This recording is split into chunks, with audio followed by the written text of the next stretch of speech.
સમજી જાજો તમે આદિવાસીના પંજામાં હાથ નાખ્યો છે। કાયદેસરની કાર્યવાહી તો ચાલુ થઈ ગઈ છે। જય જોહર, જય આદિવાસી દોસ્તો। અત્યારે આપણે એક વિવાદ ચાલી રહ્યો છે આદિવાસી સમાજ અને ઠાકોર સમાજ વચ્ચે। એમાં એક લુખાઈએ આદિવાસી સમાજ વિશે શું કીધું વિડીયોમાં તમે જોજો, પછી આપણે વાત કરશું। આખો દી માગી માગી અને હાજે માંડ ભેગું કરીને ખાય અને પાછા રાત। તો દોસ્તો આ લુખાએ શું કીધું કે આદિવાસી સમાજ માંગીને ખાય, પણ એ લુખા તને કહું છું હું, અમારો આદિવાસી સમાજ રાત દિવસ મજૂરી કરી લે પણ કોઈ દિવસ કોઈ આગળ હાથ ફેલાઈને માંગે નહીં। અને દોસ્તો બે ત્રણ લુખા ઠાકોર સમાજના બે ત્રણ લુખા છે, હું આખા ઠાકોર સમાજ નથી કહેતો, કારણ કે આપણે આખા ઠાકોર સમાજને કહેવાનો હક જ નથી આવતો, કારણ કે આપણો આદિવાસી સમાજ માટે બે ત્રણ લુખાએ ગાળો બોલ્યા છે મા બેન વિશે, એટલે આપણે બે ત્રણ લુખાને જ કહીએ।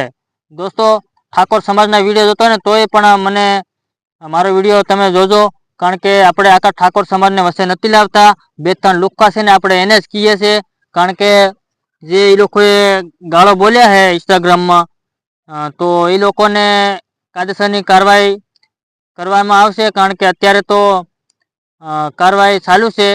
અને દોસ્તો એ ઠાકોર સમાજના બે ત્રણ લુખા છે ને એ આદિવાસી સમાજ ઉપર મા બેનની ગાળો બોલ્યા, તો એને હું એટલું કહેવા માંગુ છે, કારણ કે સોશિયલ મીડિયા તમારા બાપનું નથી, તમે મન ફાવે એમાં ગાળો બોલી જાઓ, કારણ કે સોશિયલ મીડિયામાં ખાલી પુરુષ જ વિડીયો જોતા હોય, બેન દીકરા નહીં જોતા હોય વિડીયો, આવી રીતના ગાળીઓ બોલવા માંડે। સમજી જાજો તમે આદિવાસીના પંજામાં હાથ નાખ્યો છે। કાયદેસરની કાર્યવાહી તો ચાલુ થઈ ગઈ છે।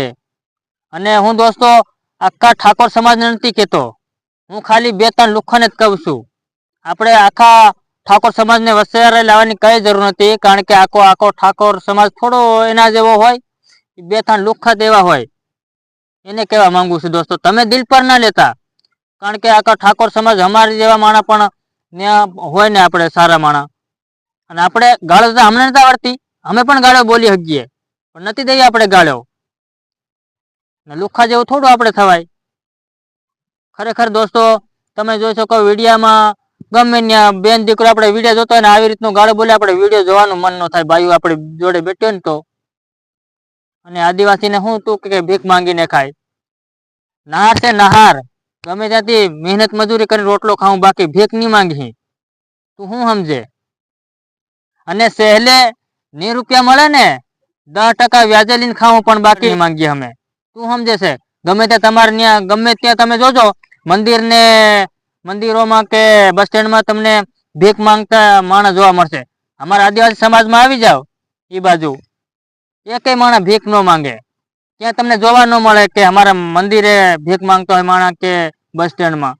વિડીયો આપણે કોઈ વાયરલ થવા માટે નથી બનાવ્યો, વિડીયો લોકોને સમજાય એના માટે આપણે વિડીયો બનાવ્યો છે, કારણ કે આપણે એવા મોટા ક્રિએટર નથી કે આપણે વિડીયો બનાવીને વાયરલ કરી દઈએ। દોસ્તો વિડીયો ગમ્યો હોય તો શેર કરી નાખજો જરૂર, બીજું તો લાઈક કરો કે ના કરો એ આપણને કઈ ફેર નથી પડવાનો, કારણ કે શેર કરી દો તો આ વિડીયો બીજા લોકો પાસે પૂગી જાય, આપણે આદિવાસી સમાજના હોય ને તો શેર કરશે મતલબમાં। તો મારે એ કહેવાનું હતું કે લુખા આવી રીતના વિડીયો બનાવીને મૂકીને આપણા દિમાગ ખરાબ થાય કે આદિવાસી સમાજ માંગીને ખાય, એ ઉપર મને ગુસ્સો બહુ આવ્યો, અને મા બેન દીકરી ઉપર ગાળો પણ બોલ્યા।